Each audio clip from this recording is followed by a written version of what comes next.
Train. I can't drive this. Don't get excited. Amtrak business class is roughly equivalent to riding a bus. So.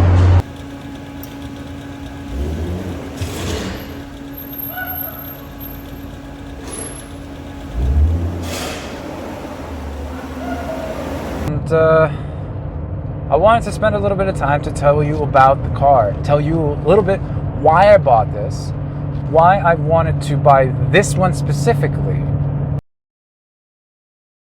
Hello YouTube, this is the first ever episode of Skelly's Garage. My name is Sam, and the purpose of this channel is to document the process of my turning these and other broken BMWs into progressively less broken BMWs. To my left is a 1991 BMW 318 IS. Its name is Dog, and it is not running at the very moment. To my right is a 1992 BMW 318 IS, or maybe it's a 1990.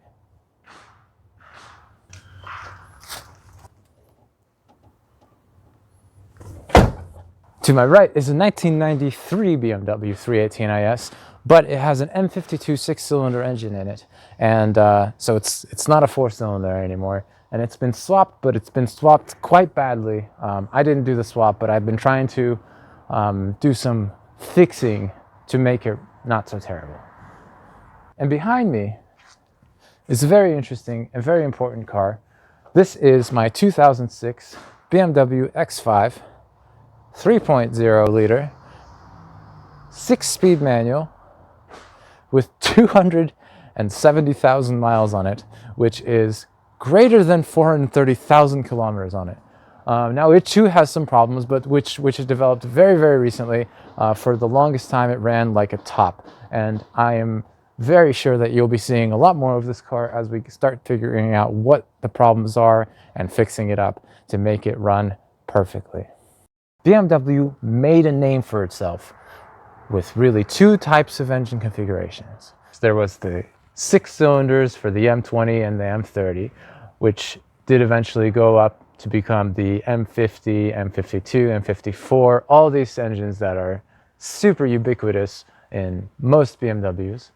And then of course, there is the slightly lesser known here in the States and less loved here in the States, the 4-cylinder BMW engines were also legendary, starting with the M10, the S14, the M42, M44, and so on and so forth. In the late 80s, BMW started toying with other engine types, such as the 12-cylinder configuration, which made its way into the 7 Series and the 8 Series. That engine was called the M70. It was basically two M20s put together, and it was great. It's actually one of their most reliable engines, and if you find a 750 or an 850, like honestly, they're pretty reliable. They're good cars.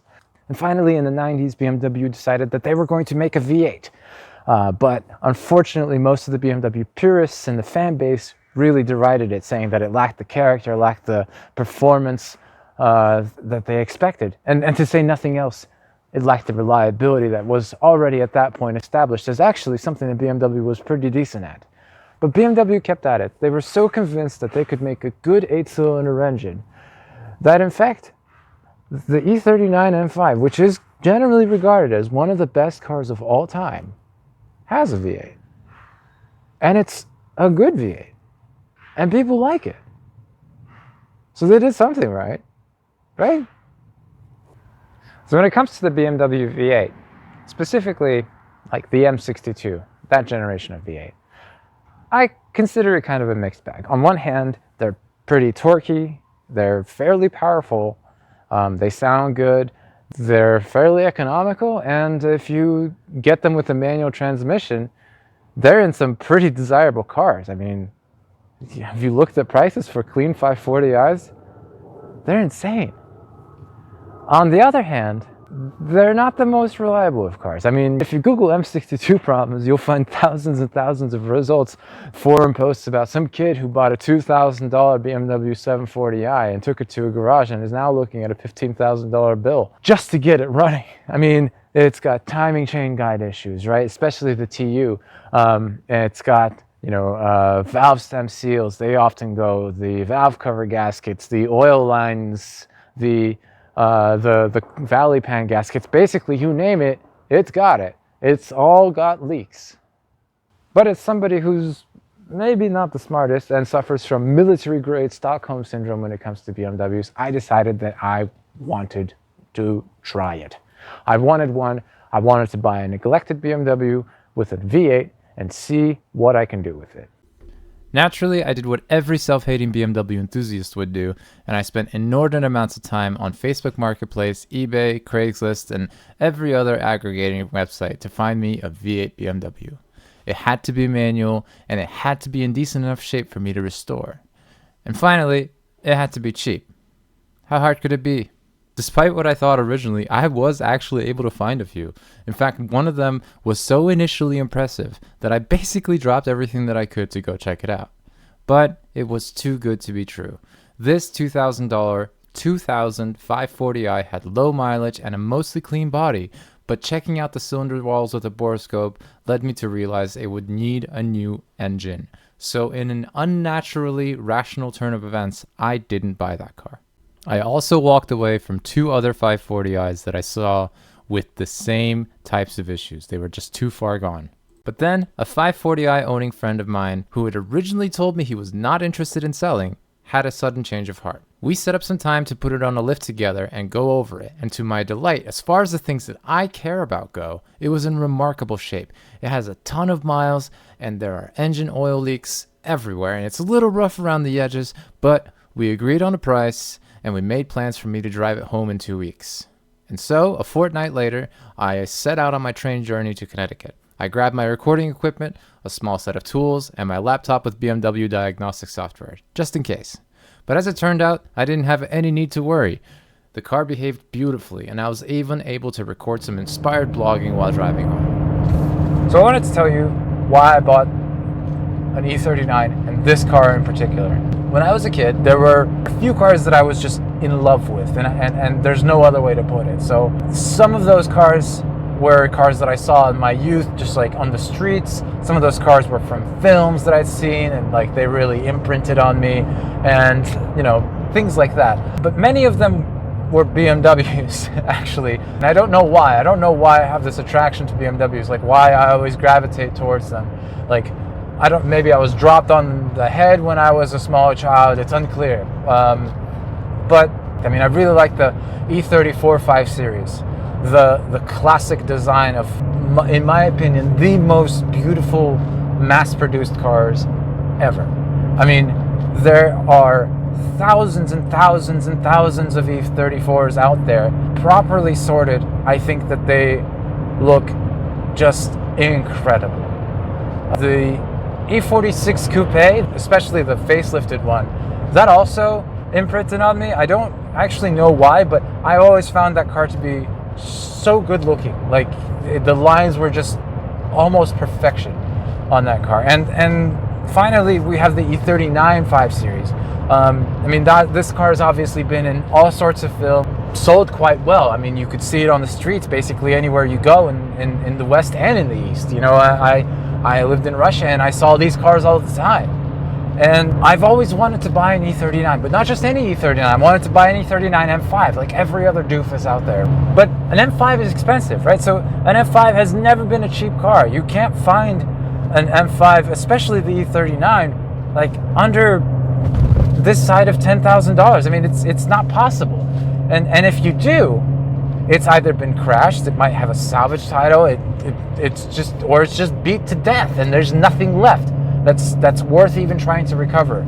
I mean, a $10,000 E39 M5 is a parts car. Like, that's a sad reality, and one that I've learned to accept. But you know what's not $10,000? A 540. What's incredible about a 540 is, right? I mean, it's down. You on could read power all the compared to blogging that you M5. could ever want on the Skelly's Garage Facebook page. In the meantime, it's time to bring this car in the garage and start doing some light maintenance.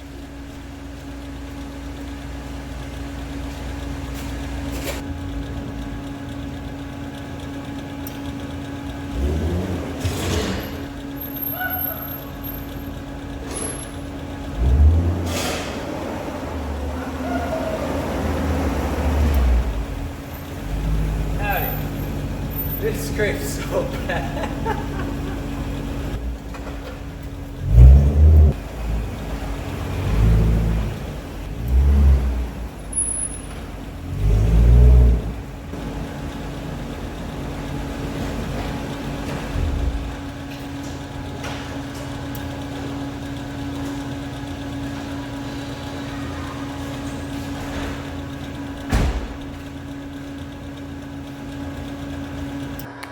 Welcome to the garage. This is where we're going to be doing a lot of the work that we do on this car. So let's go ahead and try to see if we can get it up in the air. Now, from just trying to get in here, that might pose a challenge. I am not sure that this car sits high enough for me to be able to get it on the ramps. I have a jack and jack stands, but I only brought the jack and didn't bring the jack stands. So if the ramps don't work, we'll have to try it again. Let's do it.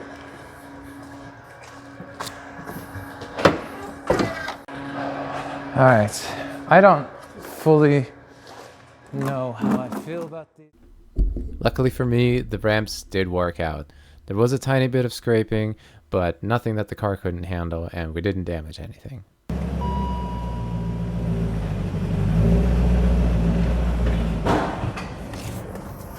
Okay.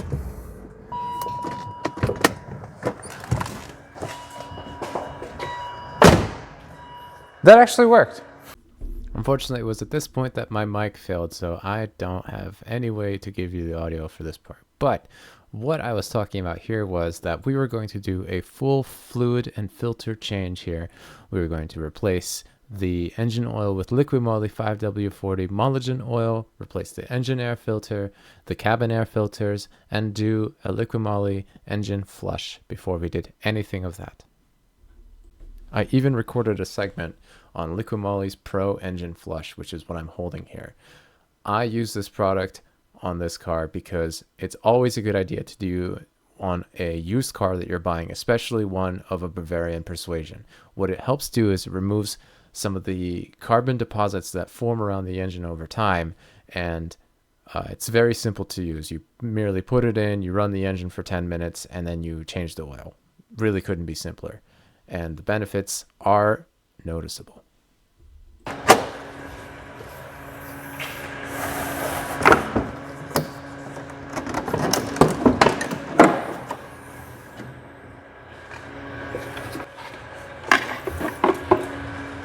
It's not so bad, honestly.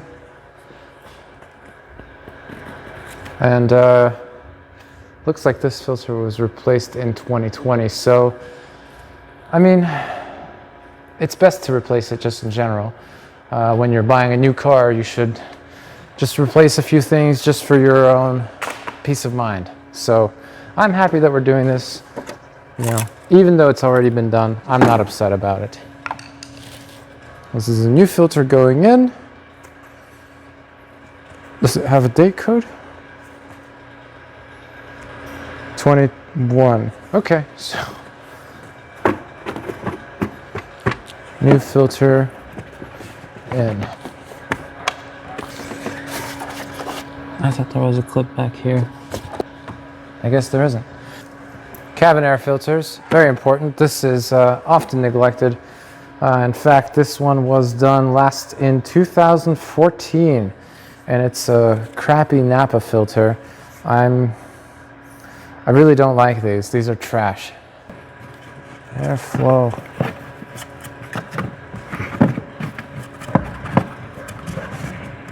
There we go. That's a much happier fit. Everything's nice and good like.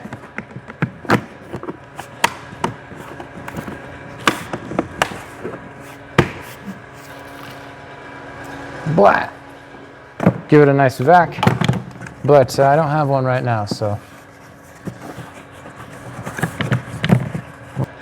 All right. Air filters sorted, easy, no problem. There's nothing, I mean, you saw how easy that was. There's nothing to it.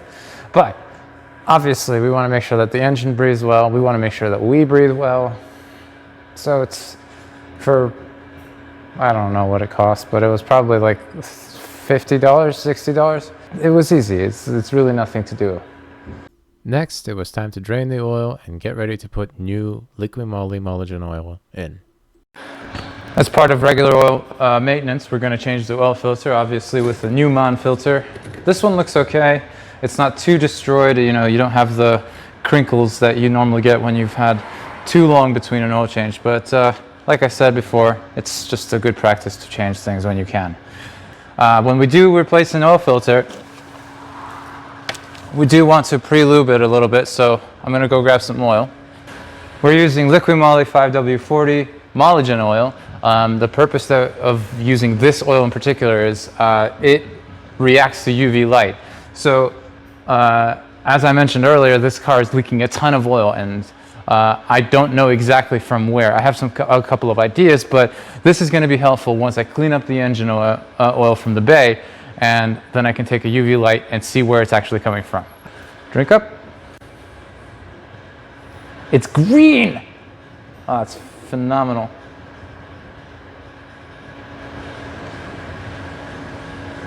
Make sure to get as much oil as you can outside of the oil filter housing and into your engine bay, as that helps prevent rust. So that's always a good practice to have. Okay. Now, if you're not an idiot, you will try to make sure that you do this part before you fill up the engine with oil. I will admit that sometimes I've forgotten to put the drain plug in before I started to fill the oil, and that's an unpleasant and costly mistake. But here's the drain plug with the new washer from the oil filter kit.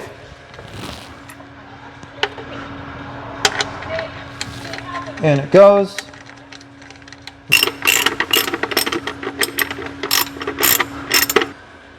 Replacing the O-ring on the oil filter cap. Not a bad idea to give it a lick of the new oil, just to make sure that it's seating correctly. Don't be afraid to scavenge it from the lubrication that you applied on the new oil filter.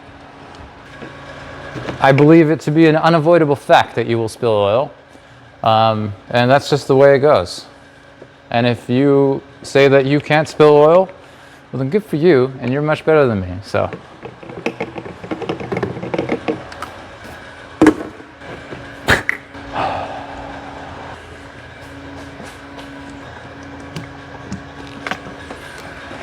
Okay.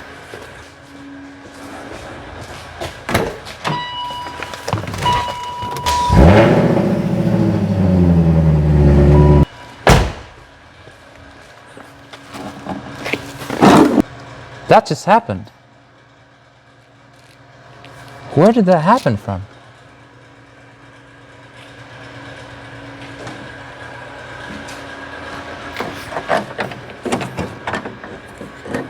Hang on a second.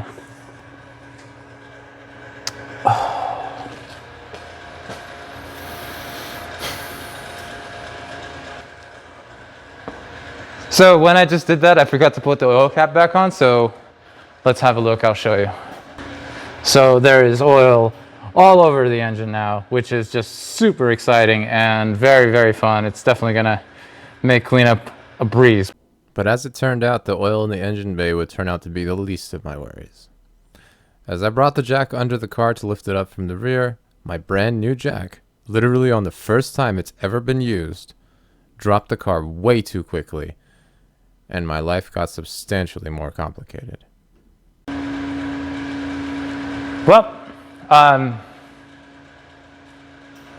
so what happened was this is a brand new jack that I haven't used before, and what happened when I was lifting the car and putting it on the jack stands was I was trying to lower it and the car fell on the jack stands instead of being slowly and carefully lowered onto them. And what happens in that case is that the car actually slightly bounced on the jack stands, and the jack stands tipped backwards and just punched a hole in each side of the rocker. I'm pretty upset. This happened about 25 minutes ago, and I've spent the last 25 minutes just pacing and fuming. But there are a few upsides, and this car does have some rust. It's not, I mean, it's a car that lived in New England for most of its life, and that's an unavoidable reality. I mean, E39s, even in drier conditions, develop rust around the jacking points and the rocker panels, and this one was very clean and still developed that rust there. So bodywork was in my future regardless, but I just didn't expect it to be so soon in my future. And while that's extremely disappointing and really, really frustrating, anyway, that's enough blogging. Let's talk about fuel filters. So the fuel filter on the E39, it's located under the left side, right side, one of those. I have to look at it. Basically what happens is the fuel goes from the fuel pump and travels down a few lines down the side of the car and travels through a filter. This is something that almost no one really actually does once it's been out of the dealership maintenance phase. This car is a 2001 and it has 191,000 miles. I am going to say that it probably got done last in 2014. So that was when the cabin air filters were most recently changed. And even those were not BMW original filters, they were Napa filters. So it might even have been longer ago. So we'll see. Once I was able to take a step away and breathe for a little bit, I realized that the damage wasn't quite as terrible as I had originally thought it was. But then I discovered a unique feature of the BMW 540i. It turns out, as I was looking for the fuel filter here, I realized that it's actually here. So I lifted up my car and possibly caused myself a tremendous amount of damage that I have to now fix, and for no good reason. To disconnect the filter, you have to lay like one of those French girls, and basically if you're lucky and the filter's been replaced in the car's lifetime, it'll have a worm gear clamp, and if you're unlucky and the car hasn't had a filter change, it'll have a crimp clamp. Now, it turns out that we are lucky.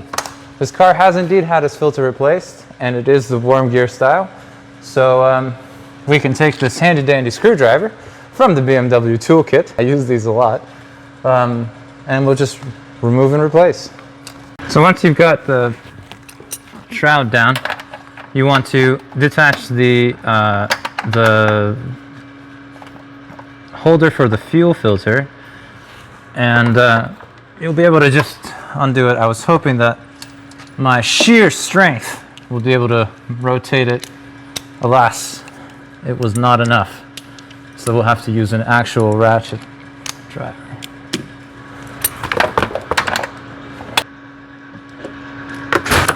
Undo the other clamp.